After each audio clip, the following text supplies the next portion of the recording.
모세라고 하는 인물은 이스라엘 역사에서 매우 중요한 인물입니다.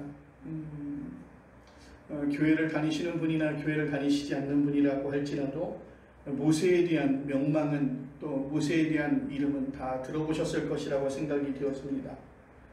우리가 성경에서 보면 아브라함, 야곱, 요셉과 같은 족장들이나 이사야, 예레미야, 그리고 에스겔 같은 선지자들도 매우 중요하지만 종합적으로 볼 때 모세만큼 뛰어난 이는 없었다. 그리고 그들에게 영향을 미친 사람은 없었다. 그렇게 말씀을 드릴 수 있습니다. 오늘 성경에서도 기록되어져 있는 것처럼 모세의 업적 가운데 가장 큰 것은 어떤 것일까? 아마 이스라엘 민족의 그 국가적 토대를 놓은 일이 아닐까 생각이 되어집니다. 그 작업은 출애굽부터 시작이 되어집니다. 모세는 40년에 걸친 이스라엘의 광야 횡단 시절에도 지도자였습니다. 그 사이에 율법도 완성이 되었고 예루살렘 성전의 원형인 이동용 성막도 만들어졌습니다. 그리고 가나안에서 이스라엘이라고 하는 민족 국가를 세우기 위해서 필요한 기초를 다졌지만 모세는 정확하게 우리가 알 수 없는 이유로 그렇게 수건이었던 출애굽 그리고 가나안 입성에까지 그 여정 가운데 함께하고 그들을 지도하고 그들을 이끌었지만 그 종착역인 가나안에는 들어가지 못했습니다. 당시 120살이었던 그는 이스라엘 백성에게 가나안 정착에 관한 많은 이야기를 했는데 그걸 모은 책이 오늘 우리가 보고 있는 신명기입니다. 신명기는 온갖 규정들이 나와 있는데요. 이제 그들이 가나안에 정착했을 때 그들이 지켜야 될 규례들, 그리고 심지어는 이혼과 재혼에 대한 규정도 이 신명기 안에 있는 것을 볼 수 있습니다. 오늘 여러 규정 중에 하나가 오늘 설교 본문인 신명기 26장 1절로 11절에 기록되어져 있는데 오늘 중요한 말씀 우리가 6절부터 11절 말씀을 나누었습니다. 이스라엘 사람들은 가나안에서 농사를 지어 얻게 되는 첫 곡식을 하나님께 온전히 드렸습니다. 그냥 드리는 것이 아니라 일식을 곁들여서 일종의 예배로 하나님 앞에 드렸다는 것입니다. 그들은 처음 수확한 만물을 광주리에 담아서 성전으로 들고 와서 제사장에게 이렇게 말해야 합니다. 오늘 3절 말씀 앞절에 있는 3절 말씀을 보면 이렇게 말합니다.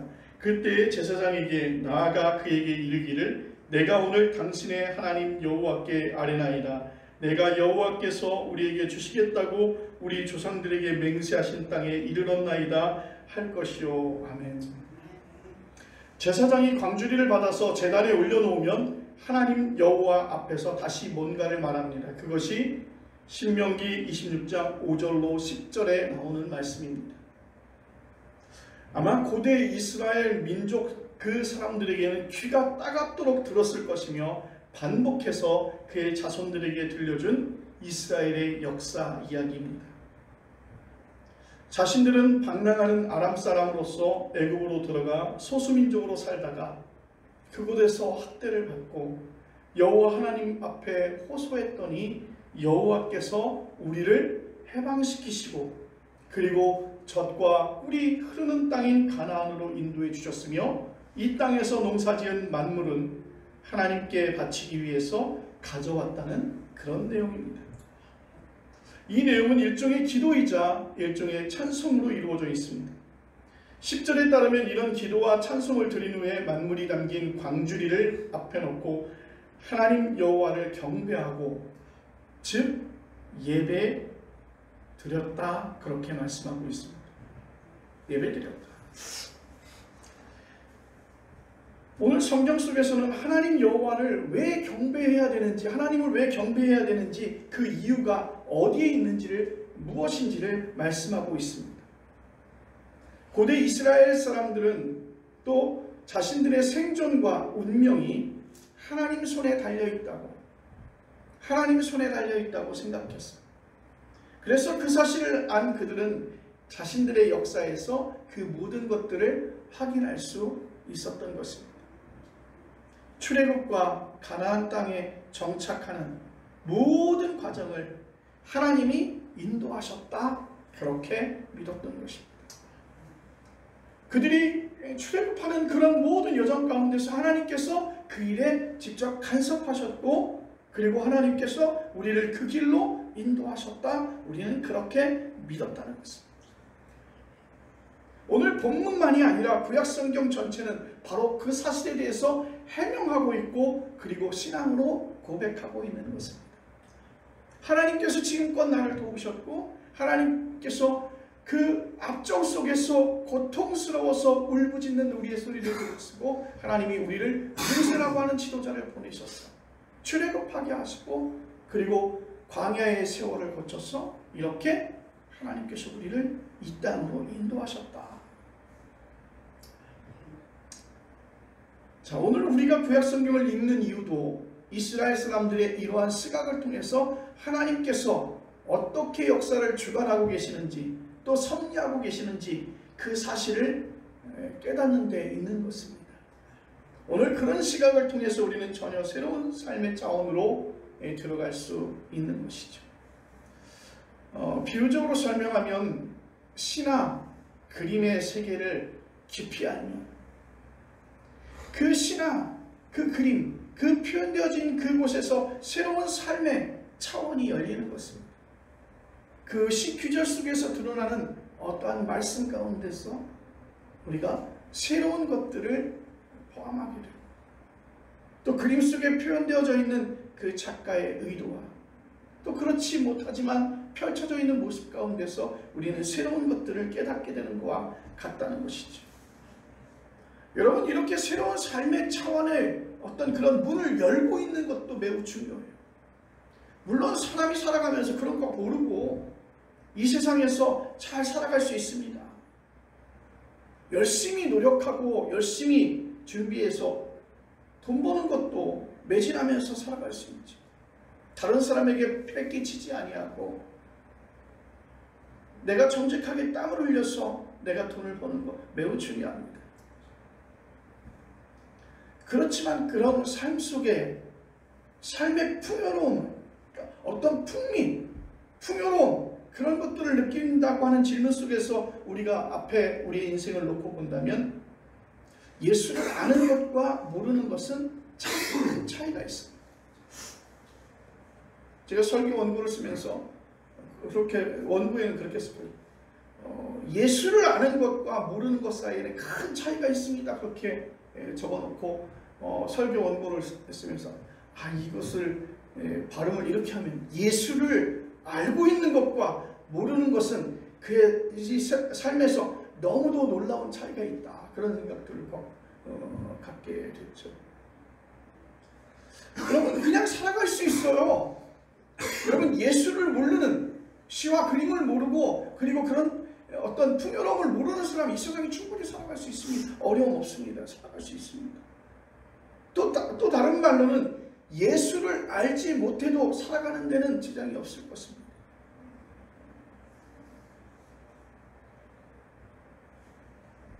그러나 하나님에 대한 인식과 하나님에 대한 경험이라면 우리는 반드시 내 삶에 어떤 변화가 일어났는지 우리는 깨닫게 될 것입니다. 하나님을 실제적으로 인식하고 느끼고 경험하는 삶과 그렇지 못하는 삶, 말 그대로 하늘과 땅 차이만큼 매우 그 인식의 차이가 커져갈 것입니다. 그래서 성경은 말합니다. 하나님을 경배하라고 줄기차게 말하고 있는 것입니다. 하나님이 우리의 생존과 우리의 운명을 결정하신다는 사실을 분명하게 인식하고 경험하지 못하는 이유는 그 사실이 눈과 손으로 확인할 수 있는 게 아니기 때문인 것입니다. 그래서 신앙이 늘 오르락 내리락 변하는 것이죠. 이스라엘 백성들도 우리와 다를 것이 없습니다. 그들은 하나님이 자신들과 함께한다는 사실을 확인하기 어려워서 그들은 눈에 보이는 우상을 만들어 내지 않습니까? 가나안의 토착 종교인 바알을 여호와와 더불어서 섬겼다. 왜냐하면 바알신은 눈에 보이는 거거든요. 보이는 것이. 그러나 하나님은 보이지 않았어요. 그리고 실제 그들은 출애굽 당시 광야의 생활 속에서도 그들은 보이는 하나님을 만들기 위해서 그들이 애굽에서 가지고 나온 그 금은부치를 모아서 그들이 바알의 형상을 가지고 하나님의 신상, 우상을 만들었다는 것이죠. 바알 신앙의 가장 독특함은 무엇이냐면 풍요로움을 상징하고 있습니다. 그러니까 바알 신을 섬기면 너희는 풍요로워질 것이다. 부자가 될 것이다. 자녀들도 많이 낳을 수 있고 그리고 너의 자손들이 풍성해지며 너희의 곡식 창고에 정말 풍년이 들 수 있는 그러한 풍요로움이 있을 것이다. 그런 풍요 이데올로기를 토대로 하고 있다는 것입니다. 그러니까 다산과 풍년을 목표로 하는 종교죠. 싫어할 사람이 없죠. 부자가 된다는데 무리가 나의 자손으로 이루어진다는데 그것을 싫어할 사람은 없죠. 이스라엘 백성들이 광야 40년 동안 고난의 행군을 하다가 상대적으로 높은 수준의 문명을 구가하던 가나안에 정착하는 과정에서 바알의 유혹에 솔깃해서 바알신을 섬기는 것, 하나님을 섬기면서도 겸하여 바알신을 섬기는 것 매우 자연스러운 일이었습니다. 하나님의 경험이 그렇게 명백한 게 아니라는 말씀이죠. 다른 한편으로 바알 숭배를 무조건 적대시할 수도 없었다는 것입니다. 여러분, 우리가 살아가는데 실제로 물질이 필요하지 않습니까? 특히 경제가 최고의 가치로 부각되어지는 지금 우리가 살고 있는 이 사회에 신앙이 좋아도 믿음 생활을 잘해도 여러분 돈을 무시할 수는 없지 않습니까? 여러분 그 돈을 가지고 우리가 하나님 앞에 연보도 하고 또 하나님의 선한 일도 하고 그렇게 하는 것입니다. 장사도 잘 되는 게 좋고 책도 냈을 때 잘 팔리는 게 좋고 교회도 어느 정도 안정적인 토대를 가지고 있는 재정적인 그런 준비가 되어져 있는 그런 필요를 느끼고 있다는 것이죠. 여러분, 크리스찬 공부 잘하는 게 좋지 않습니까? 사회적인 지위를 얻는 게 좋습니다. 각각의 부분에서 업적을 낼 수 있는 좋은 역할을 할 줄 아는 사람이 크리스찬이 되어지면 좋겠죠. 이런 것들을 단절하고 우리가 문을 다 걸어 잠그고 우리가 그렇게 수도원에 들어가서 기도만 하면서 지낼 수는 없습니다. 생존 경쟁의 세상에서 가족들을 데리고 살아가려면 오늘 다산을 상징하고 있는 또 풍요를 상징하고 있는 그런 이데올로기를 가지고 토대로 만들어져 있는 그 바알 신앙을 무시할 수 없고 외면할 수 없다는 것입니다. 그런데 형편이 이럼에도 불구하고 구약의 선지자들은 바알 숭배를 그 무엇보다도 우선적으로 척결해야 될 죄로 여긴 이유는 그것이 결국 하나님의 신앙을 손상시키는 데 있다는 것입니다. 하나님 신앙이 손상되면 결국 생명의 토대가 무너지게 되어지고 즉 생존의 토대가 허물어지기 때문에 우상 숭배를 척결은 어쩔 수 없는 일이었다는 것입니다. 그러니까 비본질적인 것은 얼마든지 수용할 수 있지만 비본질적인 것은 그러나 본질적인 하나님의 신앙을 우리가 양보해서는 안 된다는 것이죠. 단지 그것이 우리에게 도움이 되어지고 단지 그것이 우리에게 필요가 되어질 수 있지만 그 필요 때문에 우리가 우리의 생명을 내놓을 수는 없다는 것입니다. 하나님이 생존과 운명의 궁극적인 토대라는 사실을 여러분 믿으시기를 간절히 바랍니다. 여러분, 하나님이 우리들의 생존과 운명의 궁극적인 토대라는 사실을 우리는 어떻게 확인할 수 있을까요? 겉으로 확연하게 드러나지 않아서 종종 바알 신상을 만들고 우상 숭배에 빠졌던 이스라엘 백성들과는 달리 모세는 여러 선지자들은 어떻게 하나님의 섭리를 경험했을까? 대답은 앞에서 말씀드렸던 역사인 것입니다. 역사의 신비를 뚫어보는 게 중요한데 고대 이스라엘이 자신들의 역사를 반복해서 서술한 이유가 여기에 있습니다. 출애굽으로부터 가나안까지의 여정을 보면 하나님의 섭리 외에는 다른 대답을 찾을 수 없다는 것입니다. 다시 말하면 여러분들이 생존하며 살아오는 모든 일련의 과정들을 생각해보면 하나님의 은혜가 아니었으면, 하나님이 우리를 지키시지 아니하셨으면, 하나님이 우리를 인도하지 아니하셨다면 우리가 살아갈 수 없었음을 고백할 수 있는 것이죠.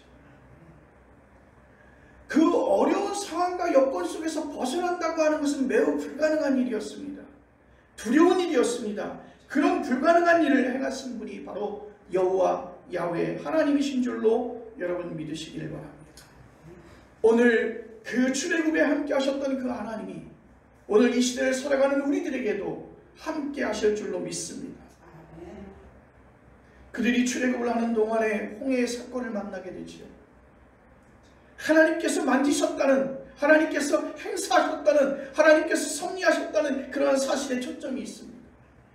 수백만 또는 수십만 명의 군중들이 광야를 횡단한다는 것, 여러분 얼마나 불가사의한 일인지 아십니까? 그들은 만나와 메추라기 이야기를 통해서 하나님이 우리들의 역사에 개입하셨다는 그 신앙을 그렇게 표현하고 있는 것입니다. 그러니까 바로 내가 살아있는 것이 하나님이 역사하셨다는, 내가 생존하고 있었다는 것이 하나님이 역사하셨다는 기적적이라는 뜻입니다. 여러분 개인적으로 우리의 삶 기적 아닙니까? 우리의 출생부터 지금까지, 그리고 이후와 죽음까지의 모든 것이 기적입니다. 지금 우리가 먹고 마시며 살아가는 그 모든 과정 자체가 하나님 없이는 해명이 불가능한, 마치 홍해 사건과 같이, 마치 만나와 메추라기 사건처럼 어마어마한 정말 놀라운 사건인 것입니다. 하나님께서 이끄셨다고 말씀드릴 수밖에 없는, 그렇게 고백할 수밖에 없는 우리의 삶의 고백이고 우리의 신앙의 고백일 것입니다. 오늘 이 말씀 가운데 두 종류의 사람들이 있을 것입니다. 그 첫째는 삶의 토대가 하나님이 아니라 자연에서 주어진 것으로 보는 사람들도 있습니다.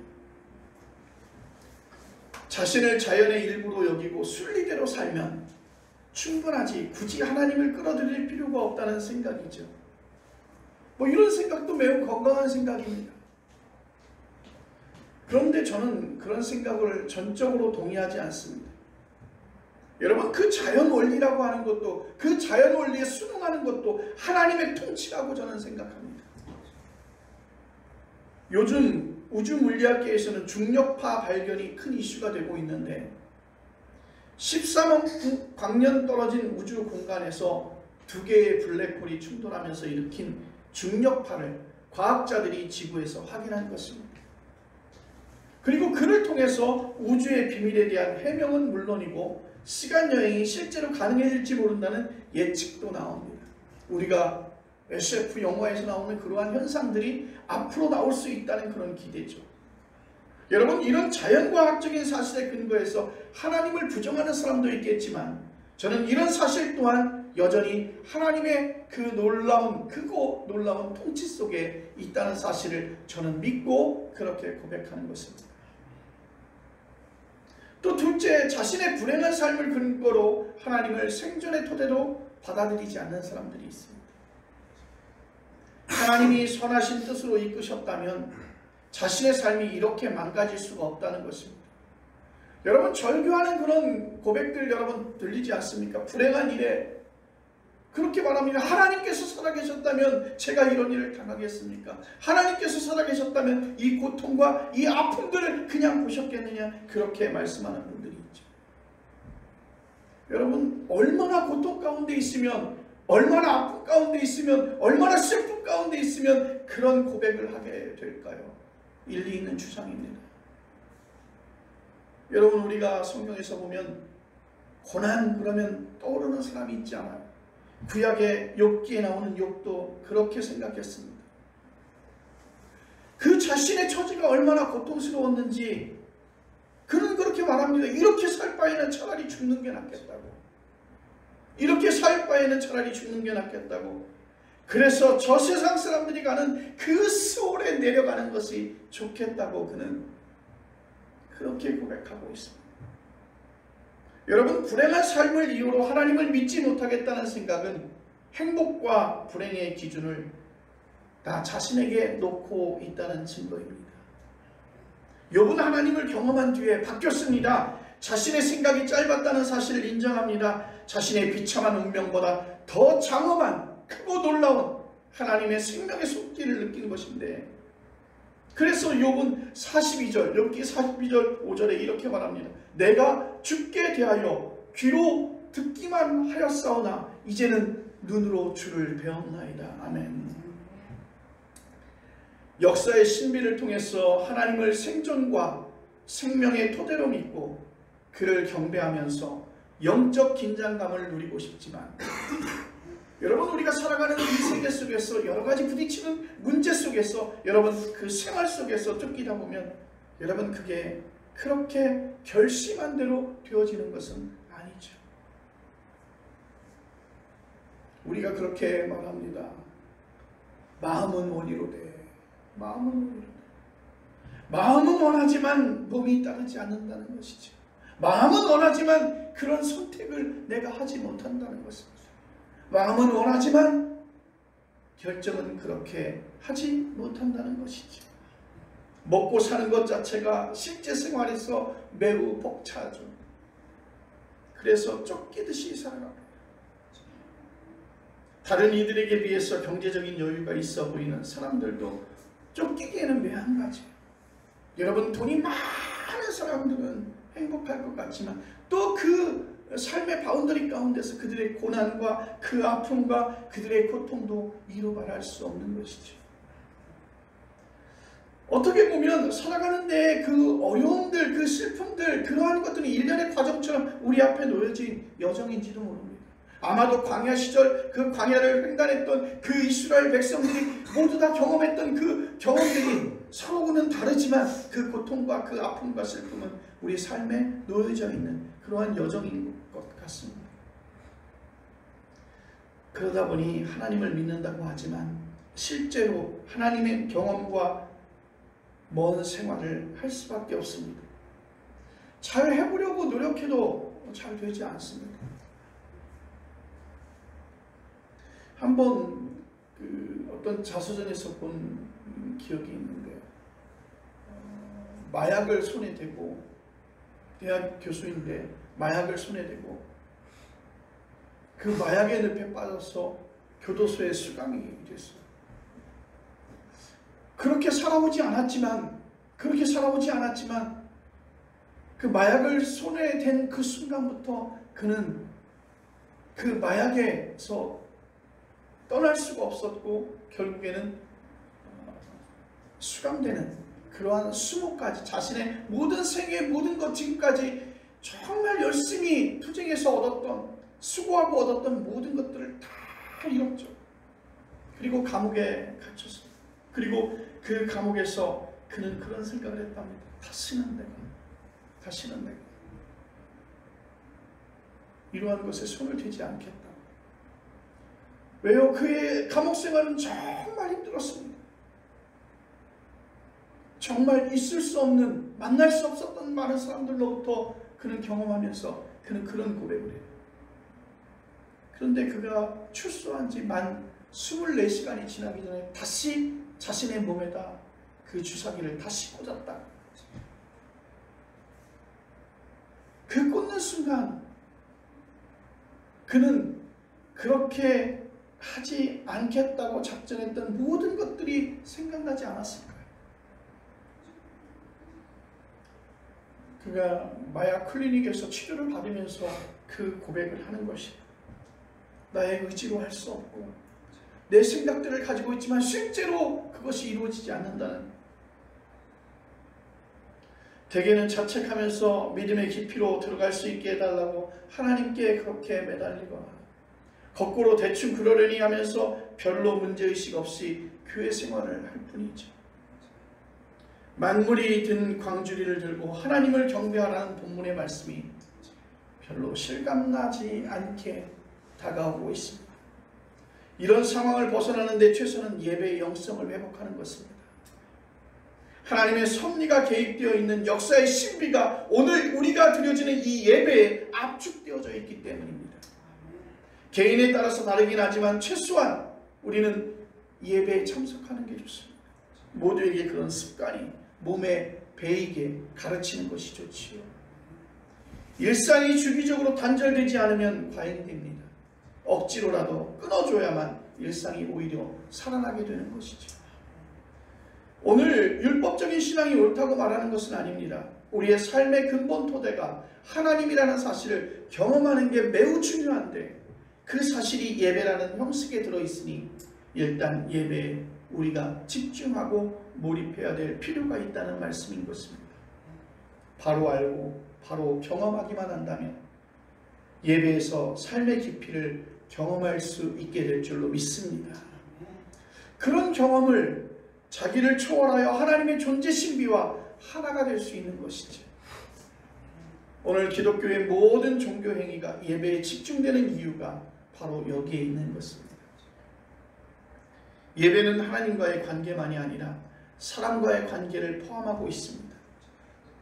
이 관계의 깊이는 아주 근원적이고 존재론적입니다. 예수 그리스도를 통해서 하나님과 하나 될 뿐 아니라 예수 그리스도를 통해서 다른 사람과 하나가 될 수 있기 때문인 것입니다.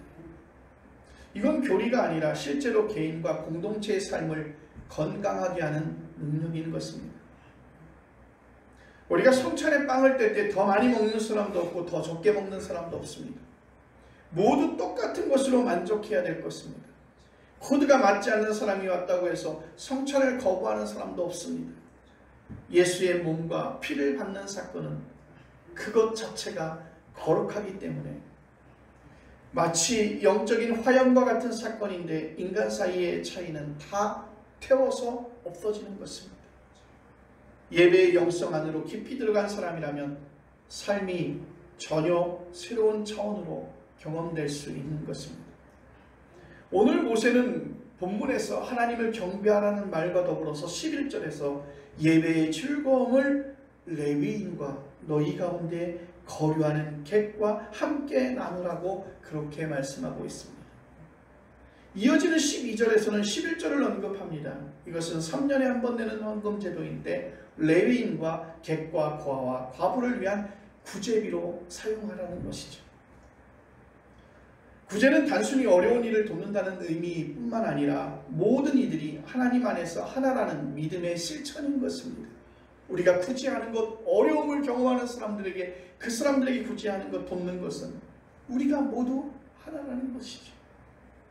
성찬의 신학적 의미도 바로 여기에 있는 것입니다. 세상은 구제마저 자기를 실현하는 기회로 여기거나 단순한 박애주의로 보겠지만 그래서 그런 일에서도 이렇게 밀당이 일어나기도 했는데 구약과 신약은 구약 성서와 신약 성서는 신앙의 본질로 바라보고 있는 것입니다. 구약 성서에서 모든 빛이 탕감되는 안식년과 희년 제도도 나옵니다. 하나님의 생명의 근원으로 믿는 사람이라면 그런 생각을 할 수밖에 없는 것입니다. 사랑하는 성도 여러분, 오늘 이 시대는 하나님 여호와를 경배하라는 말을 외면하거나 단지 어색하게 생각할 수 있습니다. 하나님으로 이름 붙일 수 없는 것을 경배하라고 요구하죠. 누가복음 4장 1절로 13절에는 예수님이 세 가지 시험받는 이야기가 나오고 있습니다. 두 번째 시험에서 마귀는 세상의 권위와 영광을 보여주면서 나에게 절을 하면 그 모든 것을 주겠다고 예수님을 유혹하고 있습니다. 예수님은 신명기 6장 13절 말씀을 인용해서 이렇게 대답하였습니다. 주 너희 하나님께 경배하고 다만 그를 섬기라. 주 너의 하나님께 경배하고 다만 그를 섬기라. 그렇습니다. 저도 예수님의 이 말씀을 여러분에게 그대로 드립니다. 하나님 여호와를 경배하는 일에 몰입하십시오. 생명의 근원이신 하나님을 통해서 여러분은 생명을, 즉 영혼의 참된 평안을 얻게 될 줄로 믿습니다. 기도하겠습니다.